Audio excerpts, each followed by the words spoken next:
kenapa ya di dalam perjalanan lah kan kita tuh cuma duduk di atas kendaraan, terus kok rasanya capek banget gitu.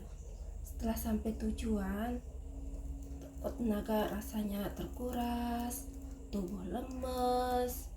Apakah ini hanya kelelahan biasa atau ada kaitannya dengan sesuatu yang lain?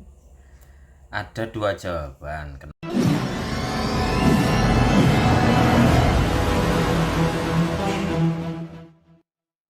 Mas, kenapa ya di dalam perjalanan lah kan kita tuh cuma duduk di atas kendaraan, terus kok rasanya capek banget gitu. Setelah sampai tujuan, kok tenaga rasanya terkuras, tubuh lemes. Apakah ini hanya kelelahan biasa atau ada kaitannya dengan sesuatu yang lain? Ada dua jawaban. Kenapa dalam perjalanan rasanya capek, setelah sampai tujuan seolah-olah energinya terkuras? Itu ada dua jawaban. Yang pertama, kenapa dalam perjalanan kok rasanya capek dan sebagainya? Itu dalam perjalanan pikiran nggak hening, pikiran nggak netral. Di saat dalam perjalanan mata melihat sesuatu, pikiran bereaksi. Di saat dalam perjalanan mendengarkan sesuatu, telinga mendengarkan sesuatu, pikiran bereaksi. Lah, dari reaksi-reaksi pikiran inilah sehingga perjalanan kita itu rasanya itu sangat melelahkan. Belum waktu dalam perjalanan biasanya pikiran kan membayangkan bereaksi tentang tujuan di sana. Jadi kita masih dalam kendaraan tapi pikiran kita sudah di sana.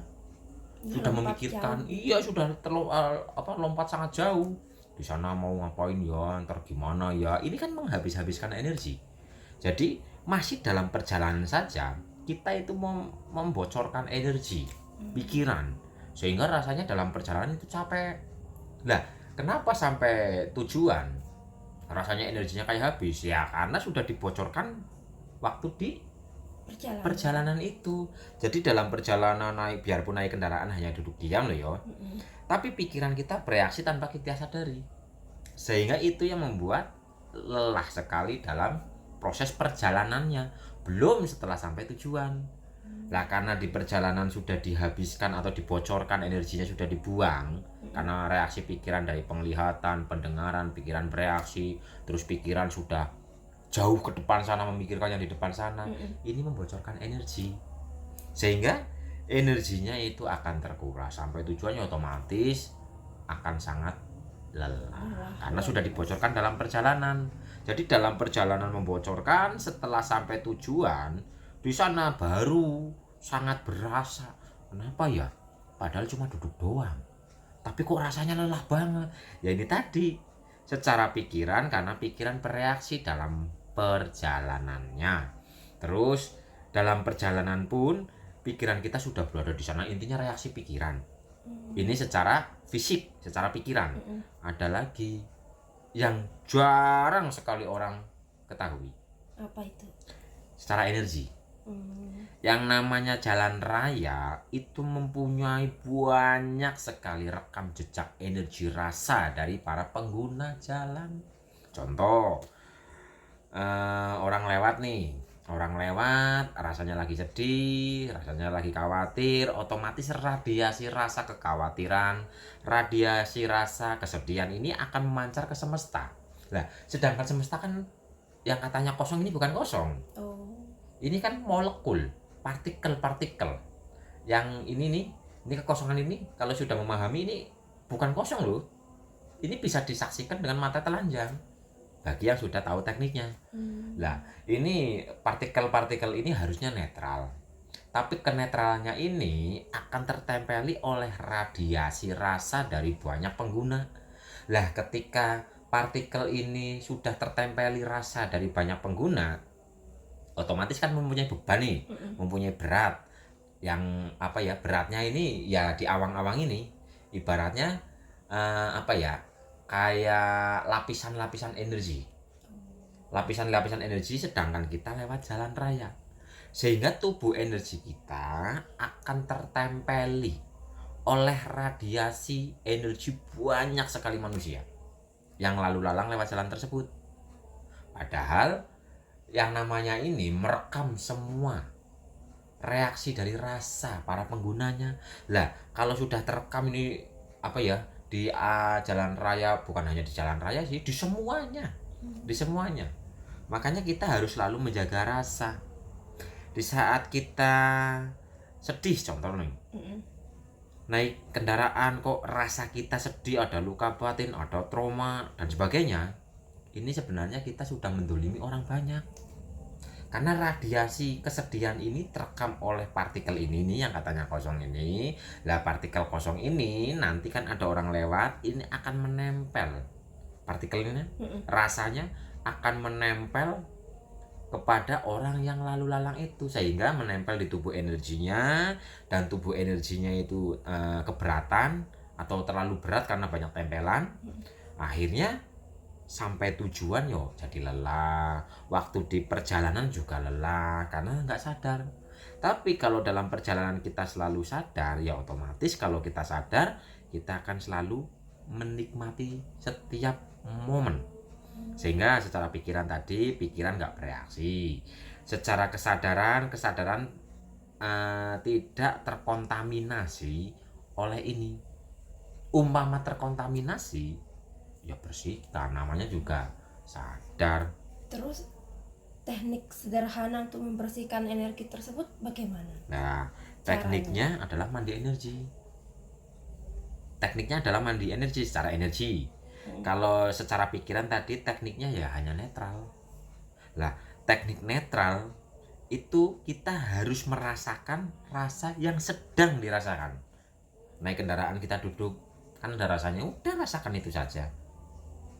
Kita melihat sesuatu, kita mendengar sesuatu, ya dengarkan saja, nggak usah direaksi dalam pikiran. Berarti itu termasuk menjaga kebersihan diri. Betul sekali.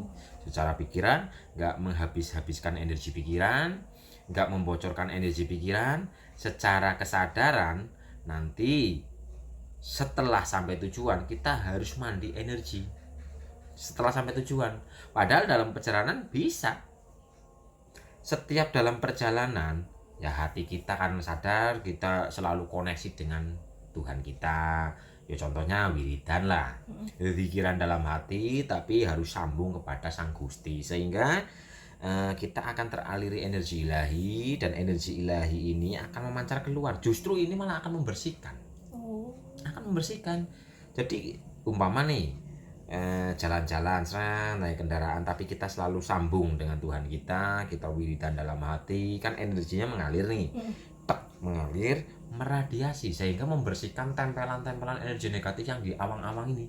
Berarti jalan yang kita lalui atau lewati itu ikut terbersihkan dengan energi tersebut. Betul sekali. Jadi kayak kapal kalau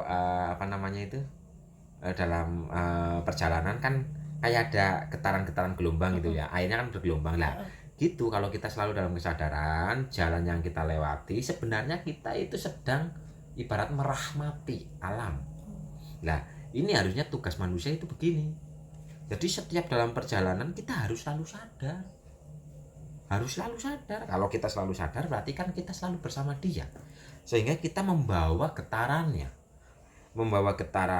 dan getaran ini nanti akan meradiasi, membersihkan tempelan-tempelan energi negatif yang ada di awang ubung ini, yang sebenarnya tidak kosong, tidak. Tuh, makanya kenapa pentingnya harus selalu berkesadaran, dan kenapa pentingnya kita harus selalu netral, supaya kita tidak membocorkan energi pikiran, tubuh energi kita tidak terkotori.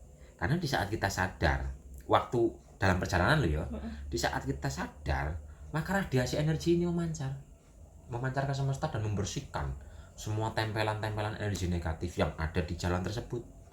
Makanya kenapa orang zaman dahulu biasa lalang buana. Ya itu makanya dari petilasan ini pindah ke sini, karena beliau-beliau itu menjadi menjadi kepanjangan tangan ilahi untuk meradiasikan energinya di tempat-tempat tertentu. Berarti merahmati. Lah itu dia. Jadi setiap contoh nih di petilasan ini, beliau itu wiridan, sambung dengan Tuhan, sehingga getaran-getaran radiasi energinya akan membersihkan tempat tersebut. Nanti pindah lagi kemana gitu. Makanya kita harus selalu sadar supaya energi yang mengalir dari dalam diri ini adalah energi kemurnian, energi ilahi. Karena nanti kalau alam ini umpama nih di suatu wilayah nih sudah sangat kotor umpama dan tidak ada yang membersihkan atau tidak ada yang ini mengimbangi lah, ini akan ada gejolak alam, sehingga alam nanti akan bergejolak, entah itu dari apinya, anginnya, buminya atau apalah. Nah makanya para beliau, para kekasih Allah ini menjadi paku bumi untuk mengimbangi umpama di suatu wilayah energinya sudah sangat kotor umpama. Lah beliau-beliau biasanya ditugaskan ke sana deh, di sana nanti ya berapa hari atau mungkin di sana hanya sebentar, tapi sebentarnya itu meradiasikan getaran-getaran murni, getaran-getaran ilahi untuk membersihkan wilayah tersebut. Lah itu tugas para kekasih Allah.